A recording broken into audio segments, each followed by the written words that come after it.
Roommate troubles.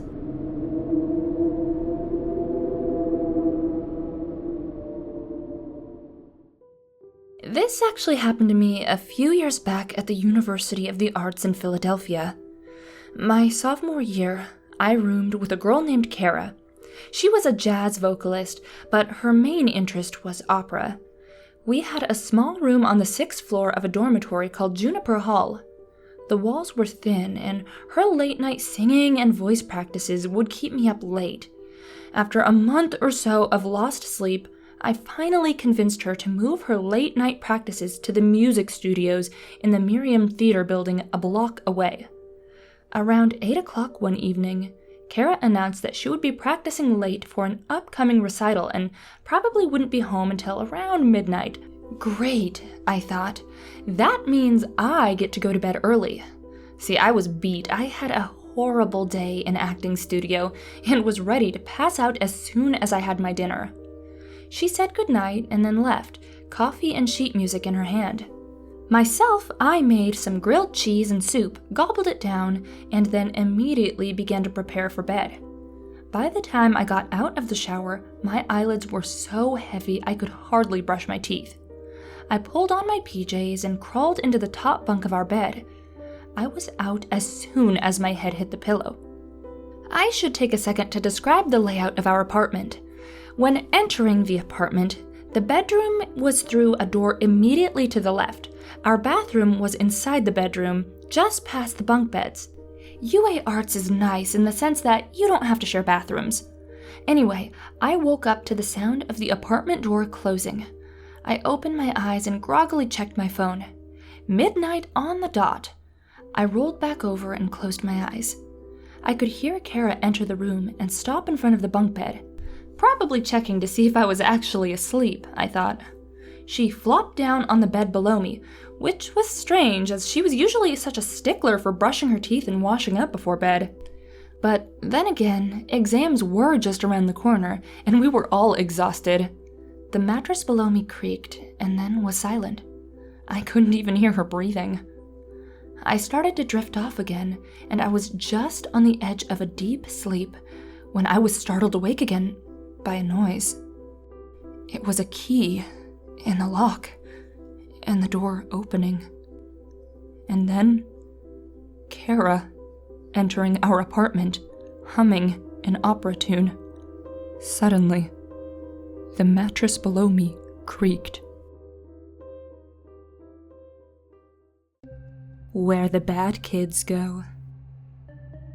I must have been 6 or 7 when I lived in Lebanon.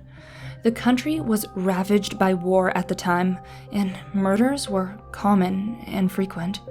I remember during a particularly vicious era, when the bombings rarely stopped, I would stay at home sitting in front of my television watching a very, very strange show.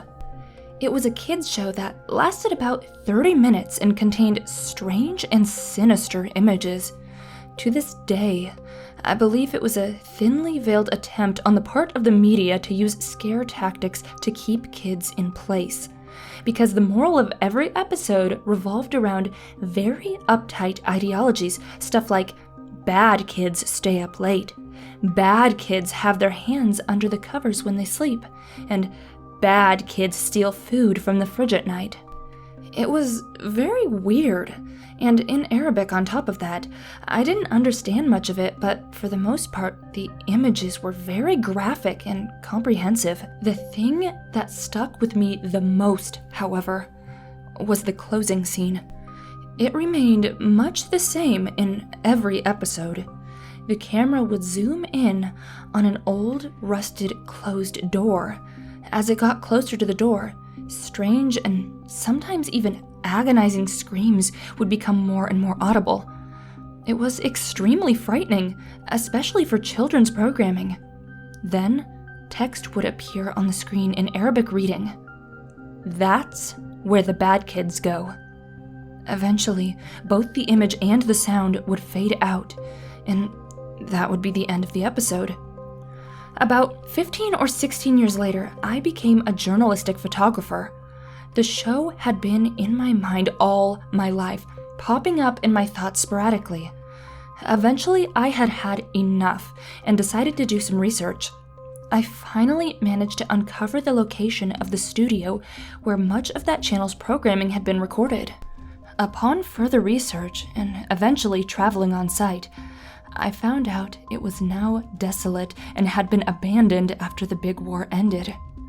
I entered the building with my camera. It was burnt out from the inside. Either a fire had broken out or someone had wanted to incinerate all of the wooden furniture. After a few hours of cautiously making my way into the studio and snapping pictures, I found an isolated, out-of-the-way room. After having to break through a few old locks and managing to break the heavy door open, I remained frozen in the doorway for several long minutes. Traces of blood, feces, and tiny bone fragments lay scattered across the floor. It was a small room and an extremely morbid scene. What truly frightened me, though, what made me turn away and never want to come back, was the bolted, caged microphone hanging from the ceiling in the middle of the room. Thanks for watching, and before you go, here's a special shout out to my patrons who donated $20 or more. Zestros, Jocelyn Cunningham, Fantasy Writer Cosplay, Darknado Taki, Avrok Levgri, Jesse, Kimimaro Kaguya, and Simon Laverdier Delisle. Thanks so much, you guys. If you're interested in becoming a patron and helping me to keep YouTube creepy, please feel free to check out the link in the card.